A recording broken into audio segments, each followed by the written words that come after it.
Good afternoon.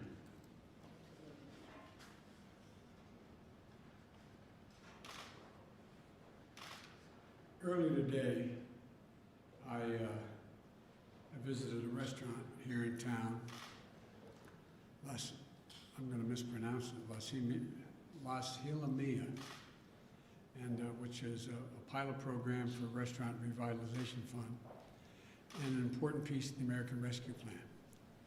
One of my goals with the American Rescue Plan is to make sure that we get this law's benefits quickly and directly to the American people.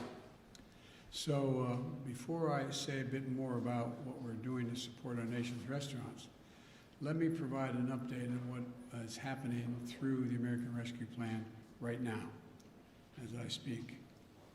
First is providing checks and pockets and shots in arms. More than 163 million rescue payments have already gone out. These are checks, direct payments of up to $1,400 that for a typical family of four making about $110,000 means a $5,600 check you'll get. By the time all the money is distributed, more than 85% of American households will have received a check. The Rescue Plan is also funding vaccine administration and distribution. It's a big reason why we're able to administer over 220 million shots in my first 100 days, a pace unmatched by any other nation in the world, or in prior mass vaccinations in all of American history. You know, it's helped schools reopen safely. It's helping child care centers stay in business. It's helping families pay for child care. The Rescue Plan is delivering food and nutrition assistance to millions of Americans facing hunger, and hunger is already sharply down in the United States. It's also providing rental assistance to keep people from being evicted from their homes. It's making health care more affordable. It's cutting child poverty in this country in half. The list goes on, and the message is clear. Help is here. And the bottom line is this: the American Rescue Plan is working. America is getting vaccinated. Job creation is soaring. The economy is growing, and our country is on the move again. But some of the parts of our economy need special help. At the top of that list is our nation's restaurants. When COVID-19 pandemic struck, our nation's restaurants were some of the first hit and the worst hit. In 2020, more than 2.3 million restaurants jobs disappeared. 2.3 million restaurant jobs disappeared. Restaurants are more than a major driver of our economy. They're woven in the fabric of our communities. And so for many families, restaurants are the gateway to opportunity, a key part of the American story. There are families of all races, all ethnic backgrounds, all nationalities in this country who have built their American dream around a family-owned restaurant. And for more workers, their own story of economic progress starts in a restaurant. In the restaurant I just visited, and Rogelio Martinez, who immigrated to this country 17 years ago, started working as a meat packer. Now he is the restaurant's lead butcher and one of its owners. For nearly 1 in 3 Americans, this is hard to believe, but for 1 in 3 Americans, a restaurant provided their first job. More than half of all Americans have worked in a restaurant at some point in their lives. Before the pandemic, restaurants and bars employed 12% of all the workers in our country. This is an industry that provided more opportunity for minority managers than any other industry in America. This is an industry where the staff feels like family and often is family. When the pandemic hit, restaurant owners and operators were resilient, creative, and generous. Almost overnight, restaurants put in place safety measures to protect their employees and to protect us. They stepped up to feed our frontline workers. They changed their menus. They transitioned to takeout and delivery so they could be serving people who depended on them. But even with the changes, many had to furlough or lay off workers or close entirely. The restaurant I visited today went from 55 employees to just 7 before it started to bounce back. Now, as we vaccinate Americans, customers are coming back. Our vaccination progress and our economic recovery is going hand in hand. As that happens, we want to make sure that our restaurants, bars, and other dining establishments can staff back up, and they can come back as well. Right now, only about a quarter of the restaurant owners expect to return to normal operations in the next 6 months. We can do much better than that with the American Rescue Plan. The Restaurant Revitalization Fund, that's what it's called, the Revitalization Fund, will provide direct relief to restaurants and to hard-hit food establishments, bars, bakeries, food stands, food trucks, and caterers. Businesses that get grants can use it to cover payroll, rent, utilities, supplies, everything they need to stay open and to reopen. We're opening the doors of this program so that restaurants all over the country can open their doors again. We started accepting applications on Monday. Today's Wednesday. We made it quick and easy to apply. Within the first 2 days, there were 186,200 applications from all 50 states for help. That's a staggering number. 97,600 of those applications came from businesses owned by women, veterans, and socioeconomically disadvantaged individuals. Now the applications, all have been processed yet. But right now it looks like we'll be able to provide help to about 100,000 restaurants and other eligible businesses. When we passed the American Rescue Plan, we did that. Some people said it wasn't needed. Well, this response proves them wrong. It's badly needed. About a year ago, when the first round of the Paycheck Protection Program opened up, a lot of the smallest firms saw the doors shut in their face. The law was written so that as we process these applications, a new one, we focus first on those who were left behind by the other relief programs. And to make sure the relief is distributed fairly, we also set aside funds for the smallest restaurants, bars, food trucks, and many family-owned restaurants that haven't gotten any help to date, and they need it. That way, they don't have to compete above their weight class for these grants. 61,000, sorry for all the numbers, but they're important. 61,700 applications have come from the smaller bars and restaurants already. And I want to thank the Small Business Administrator, Isabel Guzman, for the work that she and her team are doing to make sure we get help quickly and fairly to the businesses that need it the most. As I said, I've spoken to dozens of restaurant owners about the challenges they face. But I've also received letters from people who want to tell me about the restaurant owners in their communities. I received one letter from a man who asked me to look out for a pair of local restaurant owners who he described as, quote, the hardest working people I've ever met, end quote. Another letter was from a woman who wanted to tell me about how important the couple that ran the restaurant in her town near her was. She said they are, quote, the strong, consistent foundation of our community, end of quote. Whether it's our economy or our sense of community, we're relying on restaurants to play a big role in our recovery. If we want our economy to recover in a way that deals everyone in, then our restaurants need a seat at the table, no pun intended. That's what we're giving them. That's what this program is about, a seat at the table. This is another example of how we're putting the American Rescue Plan to work quickly and effectively and showing the American people that their government can deliver for them again and do it without waste. That we can vaccinate this nation, that we can get our kids safely back in school, that we can get our economy back on track by helping hundreds of thousands of small businesses reopen and stay open, that we can give the people of this nation a fighting chance again. That's what this is all about. God bless you all, and may God protect our troops. Thank you. Mr. President, are you going to back a waiver of the at the WTO? Are you going to back that? Is the U.S. government Yes, going to I'm back that? talking about that later today, yes. President Biden, you said earlier you don't understand Republicans. What does it say about them if they oust Liz Cheney from leadership for telling the truth about the election? Look,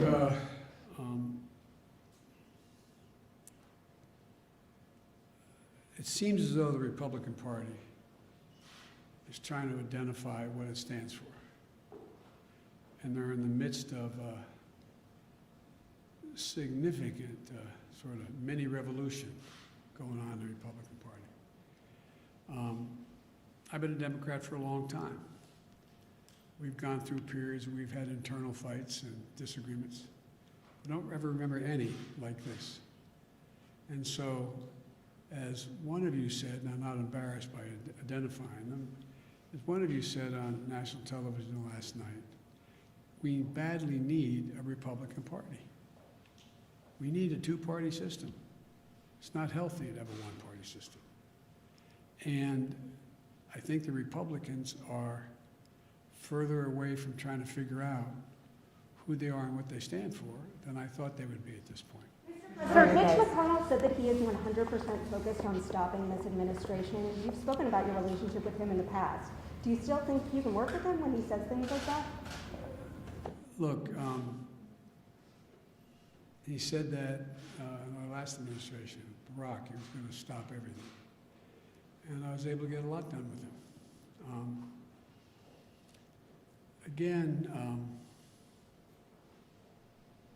Look, everything I'm proposing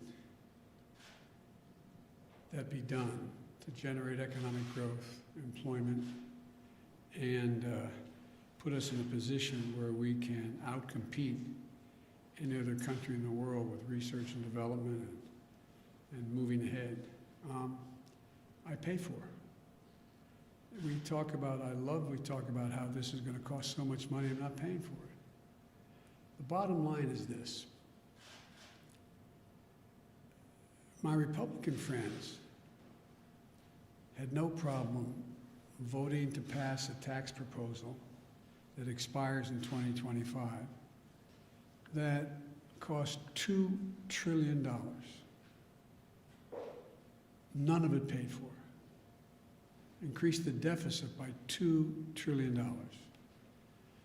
Gave the overwhelming percentage of those tax breaks to people who didn't need it.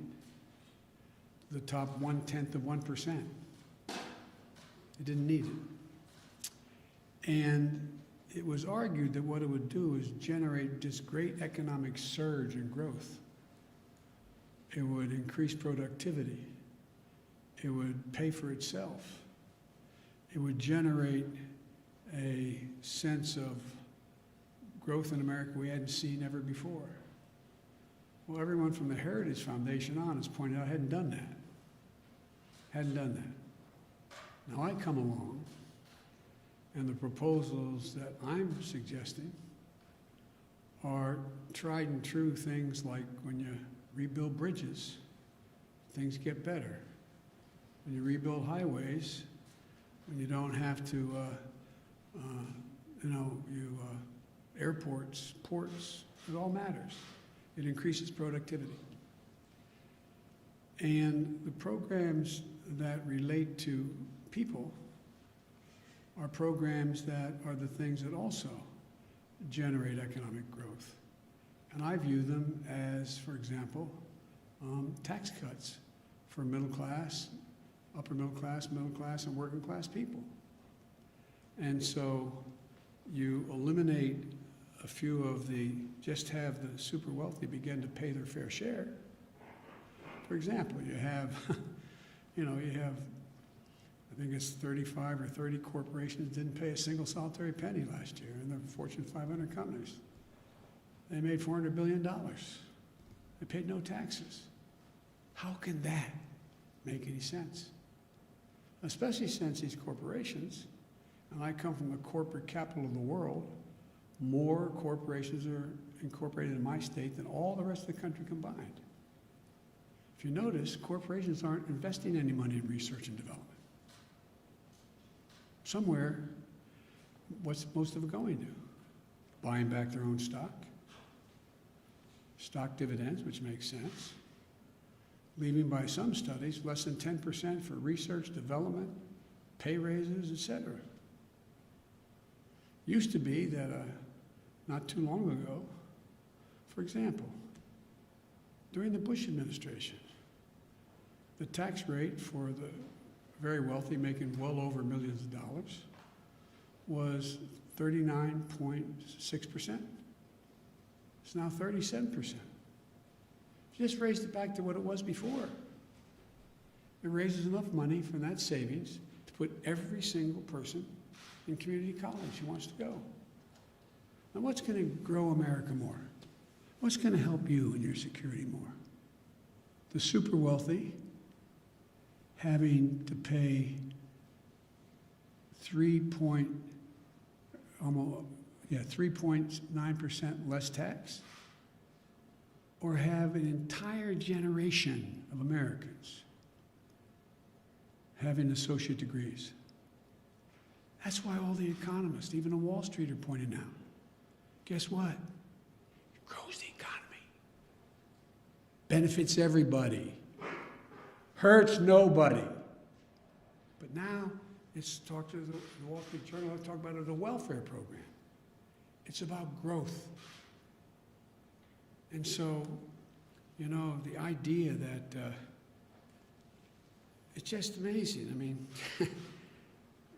corporate taxes, they were 36%. Our administration, last administration, said we should lower it. We suggested it be lowered to 28%. Well, it's got lowered to 20%, or 21%. Show me something that's benefited. What's happened? Show me where the growth is. What's it being invested in? Yes. On the corporate tax rate, have you talked to CEOs about that? And have you? Yes. Are you open to say 25%? I'm open to compromising, yes. It doesn't have to be exactly what I say, but to suggest that, which some of the folks are suggesting, and I'm going to meet with Republicans next week when they come back, and seriously meet with them. I'm willing to compromise, but I'm not willing to not pay for what we're talking about. I'm not willing to deficit spend. They already have us $2 trillion in the hole. So, and by the way, you saw, you know, the last 5 leaders of the Fed coming out and saying what they say. They said Biden's plan is going to grow the economy. You have Moody's talking about increasing up to, I don't know what the most recent one is, 16 million new jobs. It's about growth, not stunting growth. Like I said, not too long ago, I guess it was back in the 2000 range, thereabouts. Don't hold me to the exact year. I'll have my staff come back with the exact date. The average CEO of the Fortune 500 companies makes like 36 times what the average employee of that corporation made. It's over 450 times as much now. As my mother would say, who died and left them boss? No, seriously, what rationale? Tell me what benefit flows from that. We're not going to deprive any of these executives of their second or third home, travel privately by jet. It's not going to affect their standard of living at all, not a little tiny bit. But I can affect the standard of living that people I grew up with. If they have a job, I can make sure the standard of living people I grew up with, if they have child care, can afford it, so 20 million women can be back in the workforce. This is just makes no sense to me. But I'm going to have to be able to explain this, and I'm going to keep banging at it. I think I'm not being solicitous, and I'm not trying to ruin your reputation. I think most of you understand what I'm saying. Whether you agree with me or not, I think you understand what I'm saying. It's fair to say this is about making the average multimillionaire pay just a fair share. It's not going to affect their standard of living a little bit. Thank you all very much. The interest rates. You guys.